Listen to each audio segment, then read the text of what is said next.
Presidente República Ramos Horta hato questão neba jornalista banhira remata visita à escola ZNZ International School bebonuk sestane. Presidente hateten ZNZ School International oferece qualidade de infraestrutura, qualidade de curriculum para professores sirane hadesang modelo ide importante. Lavorare escola também ia escola pública, escola privada, sempre busca for incentivo para sermos ia que ia visão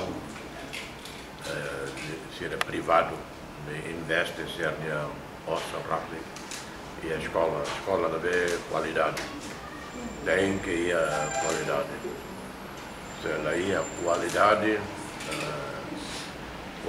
saída qualidade qualidade currículo qualidade mestre sira professor sira e qualidade infraestrutura e a ZNZ oferece garantia, qualidade de infraestrutura, qualidade de currículo, professor, e nesse modelo que é importante.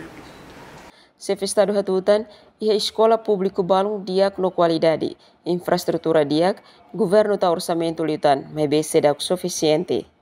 Nunemos diretor escola ZNZ School International, Rony Joel da Costa, atau agradecer ao Presidente da República pela visita à escola, no Presidente a escola né. Em primeiro lugar, agradeço a TVS e também ao Presidente na visita à escola ZNZ International School.